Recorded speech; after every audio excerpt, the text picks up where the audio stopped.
Bom dia. Eu fiquei muito lisonjeado, muitíssimo lisonjeado com o convite que me foi feito. Aderi de imediato, mas logo depois eu fui tomado por um outro sentimento que me apavorou quando eu li a biografia daqueles que estão comigo na mesa, e eu pensei de imediato, que fria que eu me meti. Eu espero, então, evidentemente, não criar nenhum constrangimento para quem me indicou e para quem teve a coragem de me chamar para esse evento, uma vez que eu sou absolutamente fora desse ambiente em função da minha formação e da experiência profissional que eu tive. Mas logo depois eu vivi um terceiro sentimento que se definiu em mim, porque me ocorreu que talvez a plataforma que eu vou apresentar a vocês hoje não poderia ser submetida à crítica e avaliação melhor do que expô-las a vocês. Então, eu, de fato, fiquei muito feliz de poder participar desse evento. Eu queria lembrar ao Jean-Claude, quando ele comenta da paixão que ele tem por essa cidade, para que ele possa conhecer a minha cidade também, que é o Rio de Janeiro, porque eu tenho certeza que ele vai, de imediato, nutrir por ela os mesmos sentimentos que ele tem por São Paulo, que é uma cidade da qual eu gosto muito também. Eu, há 1 ano e meio, estive na USP e procurei o Pedro Puntoni, que me recebeu gentilíssimamente, porque eu queria entender o projeto brasiliano. Eu tenho uma enorme paixão pelo trabalho que o Zé Mindlin e a Guita fizeram com a Brasiliana, acompanhava, por interesse pessoal, a movimentação em torno do acervo, e eu vim aqui e o Pedro me explicou de forma muito didática o que ele estava fazendo, e eu saí daqui encantado. Estive depois, por influência direta dele, na residência que pertenceu ao casal, fui igualmente muito bem recebido e tive o prazer de pegar em originais como Grande Sertão Veredas, com anotações do próprio autor, que é um único item de um acervo fantástico.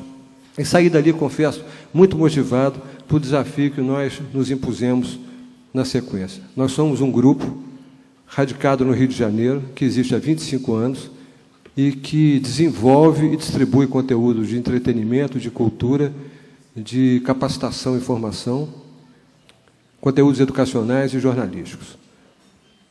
Eu estava afastado do mercado, eu havia me imposto junto com a minha mulher, com quem eu sou casado há 40 anos.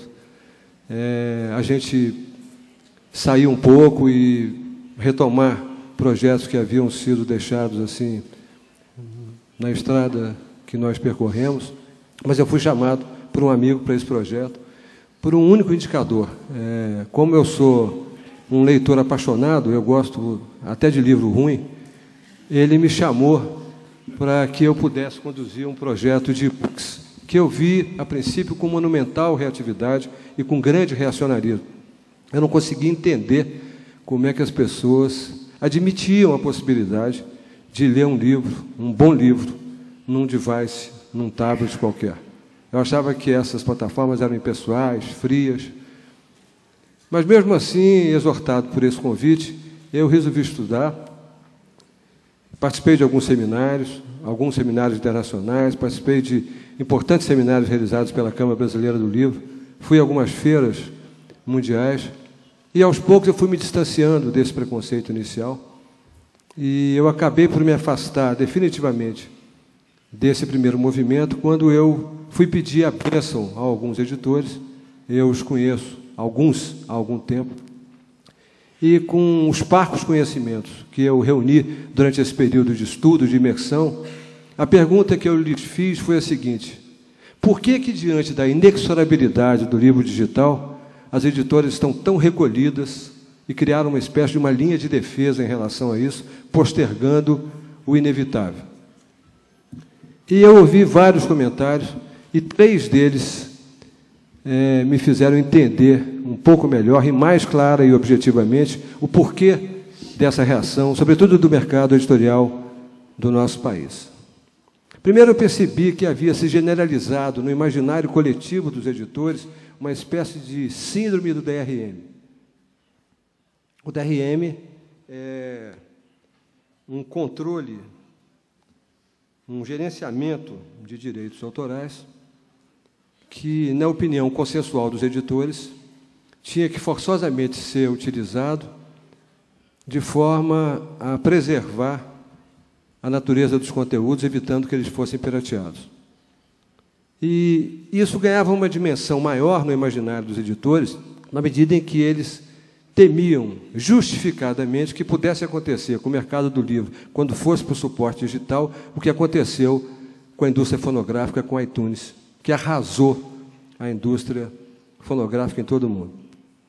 Havia uma segunda questão de ordem, que era, na nossa realidade brasileira, a questão da renovação ou da negociação, da extensão dos contratos para suporte digital. E isso impunha uma relação entre os agentes literários e os editores, e, para o bem ou para o mal, os agentes literários, entendendo que no suporte digital, muito possivelmente, a cadeia produtiva do livro seria quebrada, uma vez que você não tem que imprimir livros, armazenar livros, distribuir livros, eles, então, começaram a impor uma remuneração que lhes parecesse mais justa para o autor no suporte digital, saindo dos 7%, 8%, 10%, 12%, 13% de remuneração para 25%, 26%. Isso diante de uma situação em que o markup, as margens, estavam monumentalmente contingenciadas na indústria. Isso fazia com que, minimamente, uma segunda proposta de discussão desse tema fosse postergada para os próximos 4 anos.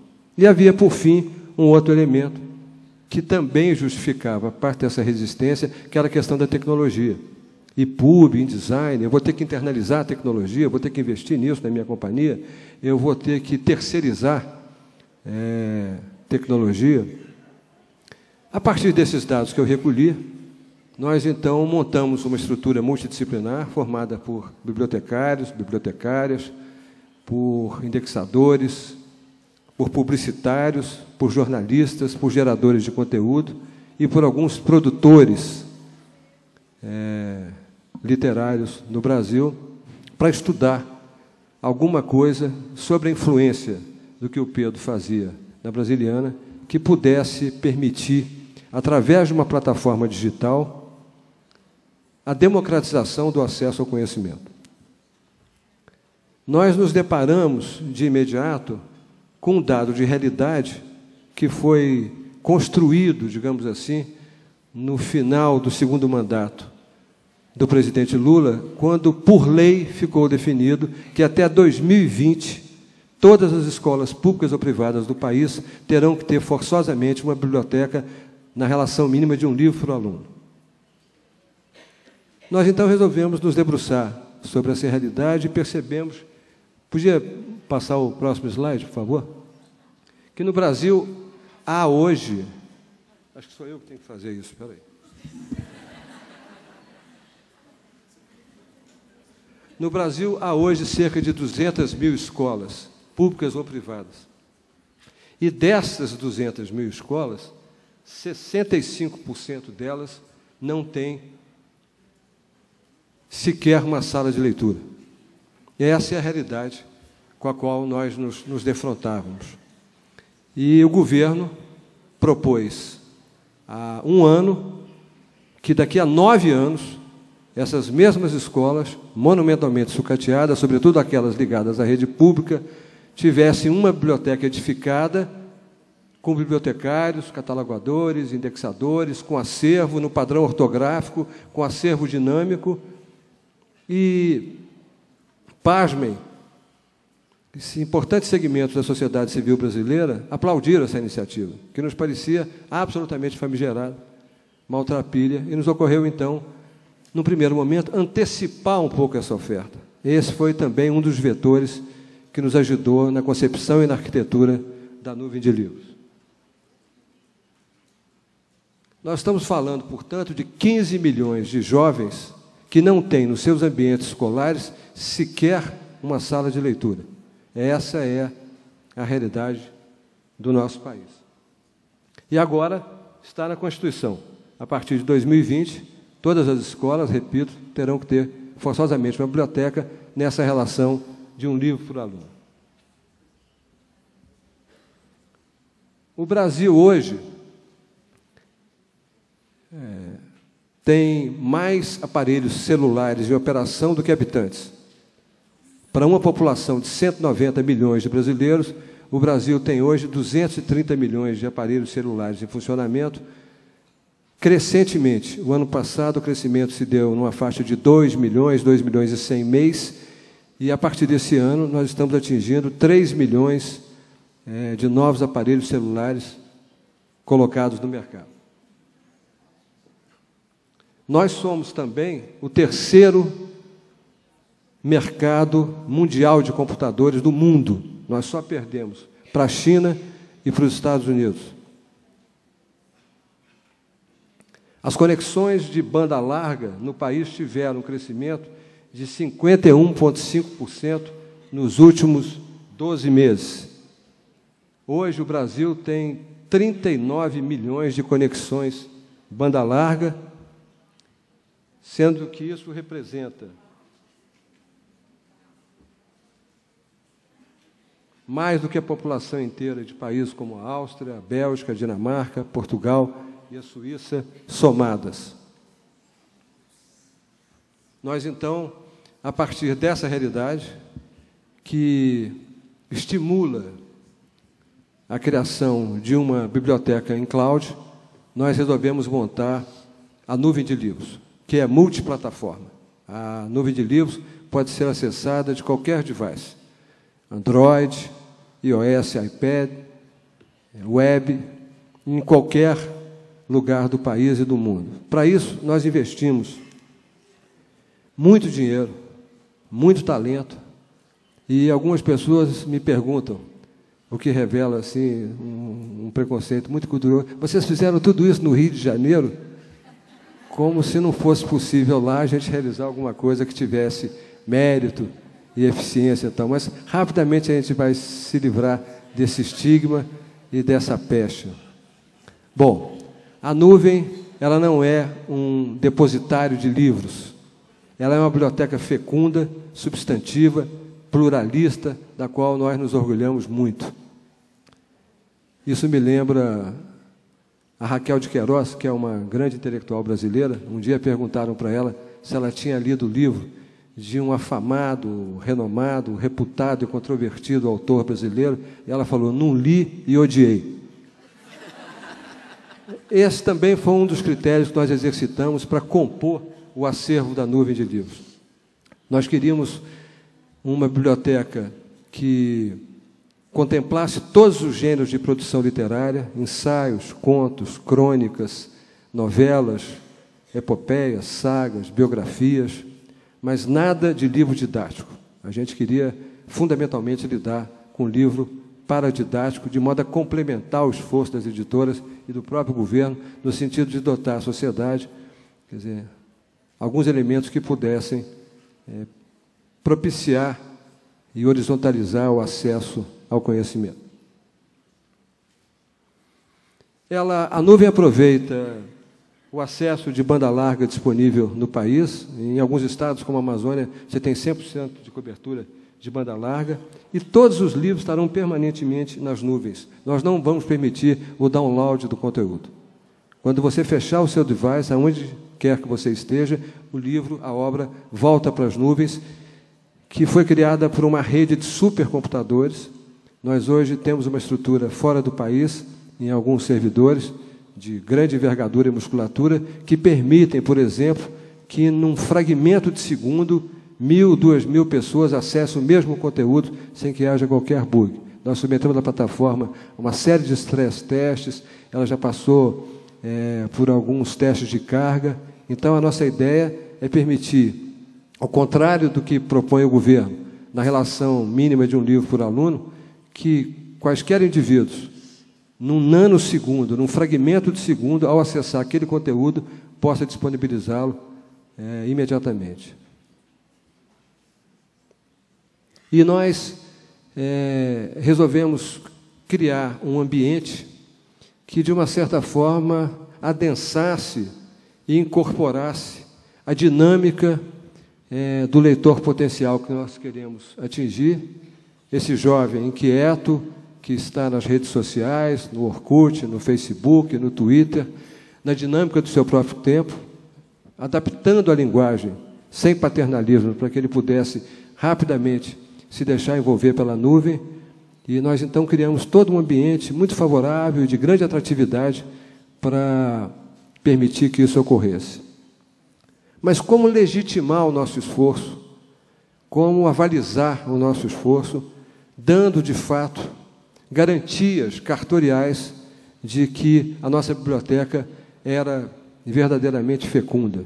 Nós, então, chamamos um consagrado autor brasileiro, o Antônio Torres, que é dono de uma vasta e respeitada obra literária, traduzido em 17 outros idiomas. Antônio já ganhou o Prêmio Jabuti e outras importantes premiações da produção literária no Brasil. E foi agora, é uma opinião particularíssima minha, vítima de uma situação, no mínimo, risível, ao perder a sua indicação para a Academia Brasileira de Letras. Olha o risco que eu estou correndo falando isso aqui, né, por um outro indivíduo que, na minha opinião, não reúne os predicados, né, sobretudo num confronto direto com Torres, para ocupar a cadeira que pertenceu a um bom escritor gaúcho. O Torres, então, se deixou envolver de imediato pela ideia, participou ativamente junto com aquele grupo multidisciplinar que eu mencionei, na arquitetura e no desenvolvimento da nuvem. E outro dia, uma repórter da CBN perguntou para o Torres: Torres, você que é um intelectual tão respeitado, tão festejado, você que saiu e se libertou do Junco, que é uma região da Bahia, a partir de onde o autor desenvolveu suas primeiras obras, e você agora participando de um projeto dessa dimensão, como é que você se sente? E, de uma forma minimalista, o Torres respondeu o seguinte: eu estou nas nuvens. A gente está muito satisfeito de ter feito isso, e em algum momento desse processo, né, eu me lembrei, eu estava na Flip nesse ano, saindo de uma crise lombar que me derrubou, e quando eu cheguei em Paraty, eu percebi que de imediato estabeleceu-se uma incompatibilidade entre eu e o arruamento de Paraty. Nós nos demos muito mal. E eu fui assistir uma palestra de um filósofo radicado em São Paulo, o Pondé, que vocês conhecem, e o Pondé, que teve um embate com o Nicoleles, ele, em algum momento da palestra, ele disse o seguinte, que o homem, ele se humaniza no fracasso. E aquilo me deixou muito inquieto, não só por acreditar que isso é um pouco verdadeiro e tal, mas eu, de repente, resolvi dar uma certa amplitude a isso e imaginei, timidamente, se um país não poderia também se humanizar a partir do conjunto dos seus fracassos, né? Sobretudo em termos de oferta de acesso ao conhecimento. E eu me convenci, e gostaria de compartilhar isso com vocês, de que a nuvem pode dar uma pequena contribuição nesse sentido, de dotar a escola da periferia, de uma área excluída, de um grande centro do Brasil, dos mesmos conteúdos que um aluno de uma escola particular, referenciada, da elite brasileira, poderá ter acesso. Porque nós vamos cobrar, para ter acesso, 0,99 centavos de real por semana, menos que o preço de uma tubaína. Então, por R$1 por semana, escolas, secretarias de Estado, secretarias municipais de ensino, grandes corporações, grandes grupos educacionais, as famílias brasileiras vão poder ter acesso à nuvem de livros. A nuvem reúne hoje os clássicos da literatura brasileira, de língua portuguesa, os clássicos da produção internacional, os contemporâneos brasileiros, os novíssimos brasileiros, incluindo gêneros amaldiçoados como poesia. Ela é rica, ela é vistosa. Alguma coisa a gente não vai encontrar lá, autoajuda e outras ofertas que nos pareceram descabidas para o que pretende a nuvem. E ela vai ter também conteúdos multimídia da Fundação Roberto Marinho, com quem nós temos uma relação histórica e fluida já há 8 anos. Nós somos os distribuidores e os editores dos ativos da Fundação Roberto Marinho, Tecendo Saber, Telecurso Mecânica, para as regiões Sul e Sudeste. Para vocês e para outros que eventualmente não saibam do trabalho da Fundação Roberto Marinho, a Fundação ela é ligada à Rede Globo de televisão, que é a 4ª maior network do mundo, e ela se propõe, no conjunto dos seus esforços, estando presente em todas as regiões do país, a valorizar a cultura e a identidade nacionais. Os ativos da Fundação estão em Libras. Libras é um sistema brasileiro de sinais. Outros ativos também incorporarão esse recurso. E nós vamos ter, além disso, cursos de idiomas. O CCAA aderiu à nuvem de livros e a RUB está em negociação conosco para a disponibilização de cursos de vários idiomas, passando por mandarim, grego e outras ofertas. Ela, então, é monumentalmente adensada e é muito interessante. A questão do direito autoral foi facilmente resolvida porque não nos ocorreu, né, o que o Brandon discute, que foi de discutir a lei. Nós entendemos que ela existe e que ela deve remunerar o autor. Então, procuramos as editoras e oferecemos pagar pelos direitos. Não de comercialização do conteúdo em base digital, mas pelo aluguel de leitura dos conteúdos em base digital. Repito, nós não vamos permitir que o livro seja baixado no device. Ele poderá até, eventualmente, no futuro próximo, através de um link com outra plataforma que nós estamos criando, que é a livraria, eventualmente fazer um e-commerce e colocar no device dele aquele conteúdo por um conjunto de motivos particulares. Mas, no caso do livro da nuvem, não. Nós vamos pagar para os editores e para os autores um percentual de cada R$1 obtido por adesões individuais, numa proporção de 1/3, apenas pelo aluguel de leitura daqueles conteúdos. Então, a questão do direito autoral ficou resolvida. A terceira questão, sem me esquecer da primeira, que envolve o DRM, foi a de permitir aos editores um ambiente marcado pela facilidade para que ele pudesse embarcar os conteúdos na nuvem. Então, o mesmo arquivo em PDF, aquele mesmo arquivo que uma editora usa para mandar para a gráfica, ele é mandado para a gente e, em alguns minutos, o livro está digitalizado. Nós criamos uma plataforma que permite o acolhimento desses conteúdos em PDF e a sua digitalização na nossa base. Se o livro, eventualmente, parte de um acervo mais antigo, estiver fora do padrão, nós temos um software que coloca o conteúdo no padrão ortográfico. E a primeira questão, que era a questão do DRM, nós optamos por criar um DRM proprietário, porque havia, por parte das editoras, sobretudo as editoras de traço multinacional, uma pressão até justificada para que nós incorporássemos alguns DRMs globais. E eu cito um deles, que é o mais conhecido, que é o Adobe. Se vocês entrarem hoje no Google, os primeiros registros em relação ao Adobe é como quebrar o Adobe. É passo a passo para você quebrar o Adobe. E nós conseguimos quebrar o Adobe muito rapidamente e resolvemos, então, oferecer ao mercado um DRM proprietário que fosse mais complexo, menos difícil de ser pirateado. Analisamos alguns exemplos, analisamos o movimento da Libranda, que foi constituído na Espanha, quando os principais editores daquele país, exercitando a sua forte tradição de produção editorial, resolveram não se deixar levar numa relação de tutela com a Amazon e criaram a primeira distribuidora de livro digital. Acompanhamos o benchmark da DLD, que é uma tropicalização do modelo da Libranda para o Brasil e que hoje reúne importantes editoras. Mas nos convencemos de que o nosso modelo tinha que ser outro, exatamente porque a proposta intrínseca da oferta era rigorosamente outra. Já aderiram à nuvem de livros importantíssimas editoras como Ediouro, com seus selos, Nova Fronteira, a Gira Aguilar, a Moderna Santillana, a IBEP Nacional, a Conrad, a Barça, a Escrituras. Então, nós temos hoje cerca de 40 editoras que aderiram, e agora, a partir do dia 20, o que vai acontecer é o seguinte: a Vivo, todos aqueles que forem assinantes de telefonia móvel da Vivo vão receber, além do impacto de uma ação de mass media, uma ação de SMS propondo a adesão à nuvem por 0,99 centavos de reais por semana a ser debitado na conta da movimentação mensal telefônica. E isso implica no impacto de 62 milhões de indivíduos que são assinantes da Vivo no Brasil.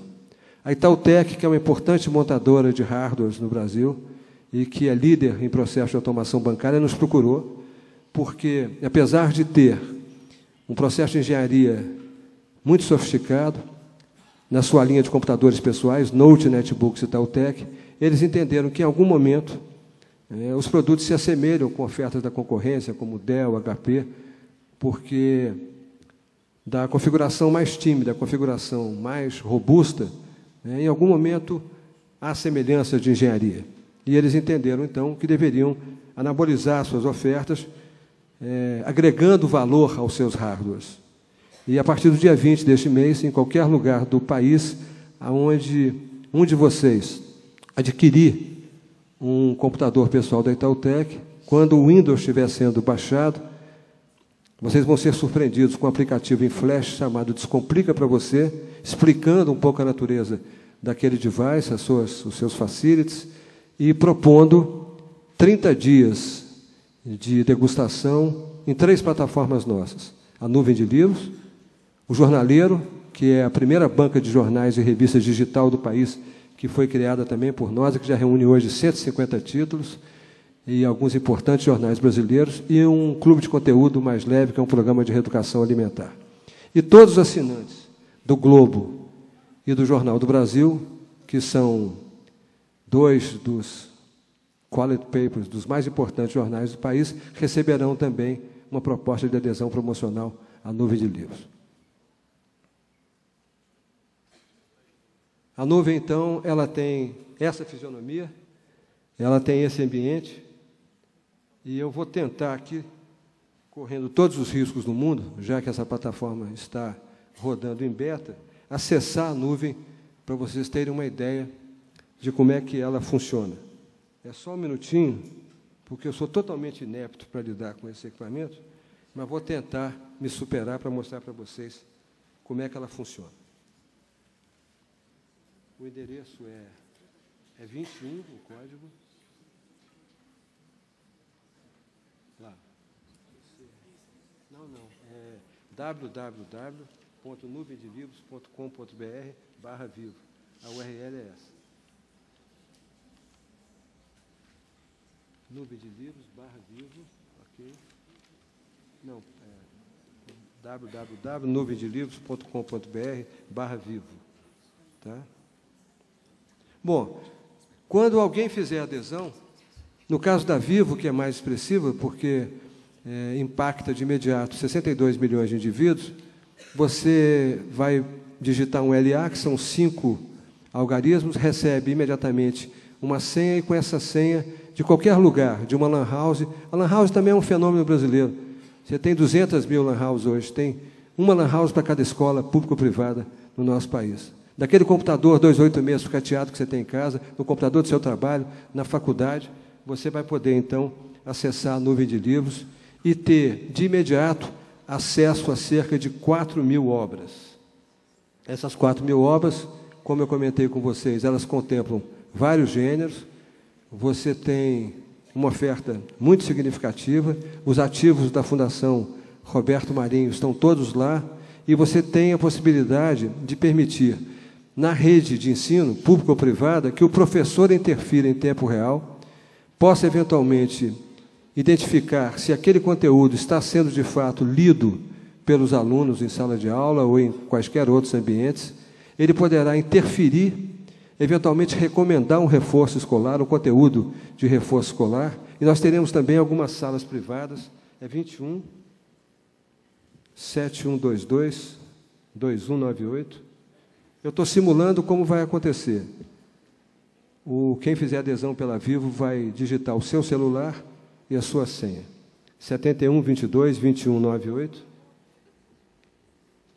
E a senha é 3428. Desculpe, é 71-22-2198.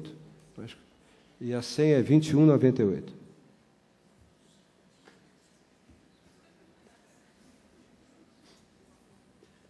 Torçam para que dê certo.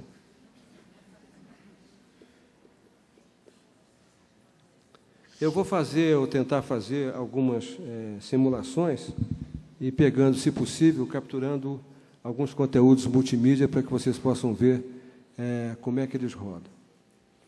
Já me informaram, gentilíssimamente, que há uns 5 ou 6 minutos, eu tinha 10 minutos, eu estou quase acabando, e eu espero, então, não ter aborrecido vocês com essa explanação. A minha neta, outro dia, virou para mim, eu tenho 61 anos. Ela, vovô, quem diria, você com o iPad e no Twitter, tal. Qualquer dia você está fumando. Gente, eu queria agradecer muita atenção de vocês. Eu acho que está com uma dificuldade de entrada, mas eu depois vou liberar uma senha para mostrar para vocês como é que funciona. Eu não sei como é que está a conexão aqui. Eu vou tentar mais uma vez repetir. É 21. Lógico. 7122 2198. Agora 7122 2198. E a senha lá é 3428. 28.